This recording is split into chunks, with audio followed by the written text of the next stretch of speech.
One of the most popular question types to appear on history assessment tasks is one that starts with the phrase, "to what extent" or "to what degree."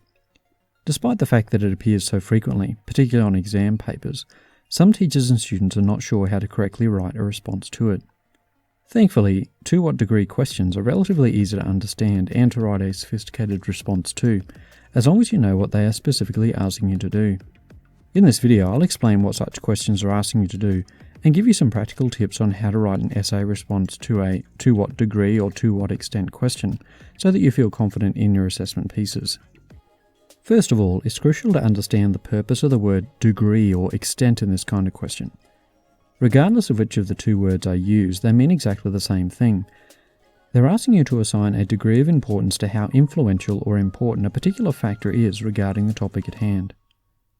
A useful way of conceptualizing the degree of importance is to think of a simple scale that you could measure it against.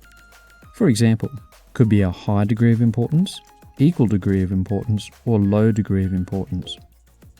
Most of the time, a "to what degree" question is ultimately asking you to decide a single factor's importance in comparison to another, potentially equally important factor. In other words, you need to argue which of the two things is most important. Therefore, you'll say that one of the two factors is to a greater degree important, while the other to a lesser degree is important. It is rare that this kind of question will require you to say that only one factor was the only important element in regards to a topic. Any event in history is a complex combination of multiple factors, and it is too simplistic to assign only one factor to any topic. That is why this kind of question is so popular with essays about historical causation, consequences, or significance in history exams. These topics acknowledge that there are multiple factors which contributed to a historical event or idea. Let's look at some example essay questions. Sometimes the question itself will provide you with the two elements that it wants you to compare. For example, to what degree was political ideology more important in Hitler's rise to power than the economic conditions in Germany in the early 1930s? As you can see in this "to what degree" question, it is asking you to decide whether political ideology was more important than the economic conditions in Germany in the early 1930s. Therefore, in your answer to this question, you need to clearly state which you think was more important. Here's another example. To what extent did the Black Death in 14th century Europe decrease the papacy's cultural influence in comparison to the political scandals within the Curia?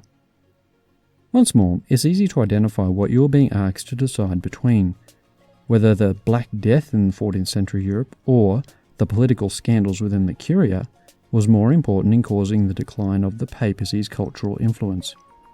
However, sometimes an essay question will only give you one factor, in which case you'll need to choose the second factor to compare it against.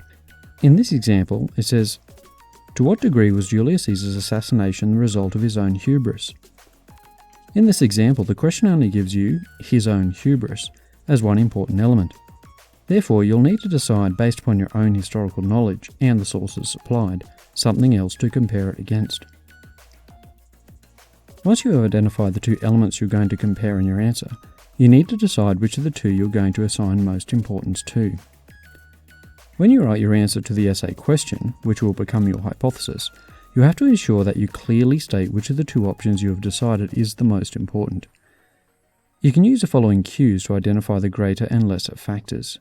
For example, Factor 1 was to a greater degree more important than Factor 2, or Factor 1 was the main cause of the topic despite the role of Factor 2. And thirdly, while Factor 2 did play a role in the topic, Factor 1 was by far the most significant element because... As you can see in these example structures, you need to clearly state the two topics you're comparing, mention the topic to which they relate, and have a clear decision about which of the two factors was the most important to the topic. Also, don't forget to provide clear reasons for your decision after the "because" in your hypothesis.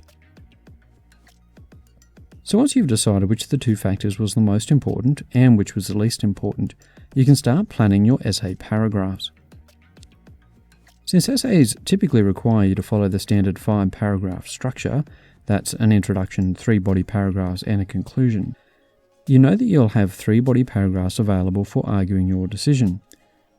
So in 2 out of the 3 body paragraphs, provide 2 separate reasons for why one factor was the most important. In the third of the body paragraphs, talk about the lesser contributing factor. This helps us to use a simple structure to respond to a to what degree or to what extent essay question. Here is a visual representation of the structure to help you. So in body paragraph 1 you could say, factor 1 was the most important element because... In the second body paragraph you could say, another reason that factor 1 was most important. And in body paragraph 3 you can say, to a lesser degree factor 2 was important. By dividing your 3 body paragraphs in this way, you devote 2/3 of your essay to the most important of the 2 factors, and then 1/3 to the lesser of the 2 factors. At the start of each body paragraph then, you need a clear topic sentence that provides a reason why this factor was important. Ensure that you have 2 separate reasons to support the factor you've chosen as the most important, and one for the lesser of the 2 factors. I hope that you're now more confident in answering essay questions like this.